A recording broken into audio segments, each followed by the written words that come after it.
आज हम बात करने वाले हैं भारत की शिक्षा व्यवस्था के बारे में और उन सिस्टमैटिक मुद्दों की जो इसे अंदर से आप कह सकते हैं खोखला कर रहे हैं। देखिए, दशकों से ना भारत में पढ़ाई लिखाई को सामाजिक तरक्की का सबसे बड़ा रास्ता माना गया है ना, एक सपना। लेकिन आज वही सपना एक बहुत बड़ी साजिश के घेरे में आ गया है और इसने अनगिनत परिवारों की उम्मीदों और बच्चों के भविष्य को समझिए दांव पर लगा दिया है। 35 ये वो संख्या है 2022 में हर एक दिन इतनी छात्रों ने अपनी जान ले ली।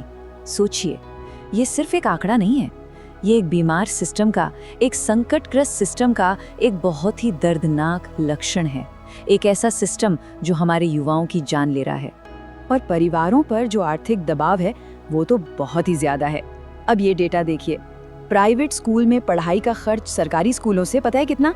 लगभग 9 गुना ज्यादा। तो वो जो सपना था ना, अब वो एक बहुत महंगे सौदे में बदल चुका है। तो चलिए इस महंगे सौदे की पहली परत को खोल कर देखते हैं, मतलब वो सीधे सीधे खर्चे जो माँ बाप पर जबरदस्ती थोप दिए जाते हैं। यहाँ देखिए, ये कितना साफ है। NCERT की किताब 256 पन्ने, सिर्फ 65 रुपए, और प्राइवेट पब्लिशर की 167 पन्ने, मतलब पन्ने भी कम और कीमत 305 रुपए, 5 गुना ज्यादा। और ये तो प्राइवेट स्कूलों में बिल्कुल आम बात हो गई है। सोचिए, ये तो सिर्फ एक किताब का हाल है। नहीं, ये कोई इत्तेफाक नहीं है, ये एक पूरा का पूरा बिजनेस मॉडल है। एक ऐसा मॉडल जो कमीशन पर चलता है और जहां ग्राहकों के पास कोई चॉइस ही नहीं छोड़ी जाती। स्कूल तो मानो सेल्स एजेंट बन गए हैं और माता पिता वो एक तरह से बंधक ग्राहक हैं।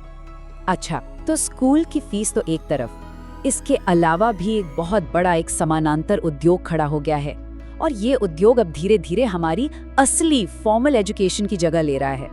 तो समझने वाली बात ये है कि कोचिंग अब सिर्फ एक्स्ट्रा हेल्प के लिए नहीं रही, नहीं, कई लोगों के लिए तो ये पढ़ाई लिखाई का मुख्य जरिया बन गई है और स्कूल तो बस एक फॉर्मेलिटी बनकर रह गए हैं। आज की तारीख में भारत के लगभग 1/3 छात्र प्राइवेट कोचिंग पर निर्भर है। 1/3, और शहरों में तो ये आंकड़ा 30% से भी ऊपर है। मतलब आप अंदाजा लगा सकते हैं कि ये शैडो सिस्टम कितना बड़ा हो चुका है। और सुनिए, ये सिर्फ अलग अलग कोचिंग सेंटर नहीं है जो अपना अपना काम कर रहे हैं, नहीं, इस सिस्टम का जो सबसे चालाकी भरा हिस्सा है ना, वो है जहां स्कूल और कोचिंग सेंटर मिलकर काम करते हैं। तो होता यह है कि माँ बाप को दोहरी मार पड़ती है। एक बार कोचिंग की मोटी फीस दो और दूसरी बार उस स्कूल की फीस भरो जो सिर्फ कागजों पर चल रहा है। ये शिक्षा के नाम पर एक संगठित धोखा है और कुछ नहीं। तो चलिए अब थोड़ा आगे बढ़ते हैं और ये देखते हैं कि ये जो प्राइवेट धंधों का पूरा मकड़ जाल है, ये आखिर सरकारी नीतियों के एक बहुत गहरे कंफ्यूजन की वजह से कैसे फल फूल रहा है। अब ये देखिए, ये तो कमाल ही है। एक ही सरकार की 2 नीतियां। एक तरफ 2020 की पॉलिसी कहती है कि हम कोचिंग कल्चर को खत्म करेंगे और दूसरी तरफ 2024 की गाइडलाइंस उसी कोचिंग कल्चर को बाकायदा कानूनी मान्यता दे रही हैं। मतलब ये क्या हो रहा है? तो ये सिर्फ पॉलिसी में कोई गलती नहीं है, नहीं, ये एक बहुत बड़े बदलाव की तरफ इशारा है। एक ऐसा बदलाव जहां शिक्षा को एक पब्लिक सर्विस की तरह नहीं बल्कि एक प्राइवेट सामान की तरह देखा जा रहा है और सरकार वो बस एक रेगुलेटर बन के साइड में खड़ी हो गई है।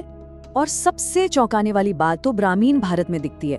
वहाँ सरकारी स्कूलों के बच्चे प्राइवेट कोचिंग पर सबसे ज्यादा निर्भर हैं। सोचिए, ये कितना साफ साफ दिखाता है कि सरकारी सिस्टम की क्वालिटी में कितनी कमी है कि बच्चों को बाहर मदद लेने के लिए मजबूर होना पड़ रहा है। तो सवाल ये उठता है कि जब ये सिस्टम परिवारों को पैसों से भी और इमोशनली भी दोनों तरह से तोड़ रहा है, तो फिर इससे बाहर निकलने का, इसे सुधारने का रास्ता क्या है? देखिए, जो एक्सपर्ट्स हैं वो कई सारे सुधारों की बात करते हैं। फीस को कंट्रोल करना, किताबों की मोनोपोली खत्म करना, कोचिंग पर नियम लगाना और सबसे जरूरी NEP 2020 को सही से लागू करना। लेकिन असली समाधान तो एक ही है, सरकारी स्कूलों में इतना पैसा लगाओ, उन्हें इतना अच्छा बनाओ कि प्राइवेट की जरूरत ही ना पड़े। और आखिर में ये नंबर देखिए, 95%। भारत में स्कूल की पढ़ाई का 95% खर्च सरकार नहीं बल्कि सीधे सीधे परिवार उठाते हैं।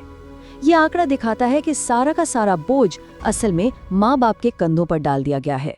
तो आखिर में हम सबको ये सोचना होगा कि समाज में शिक्षा का असली मकसद क्या है।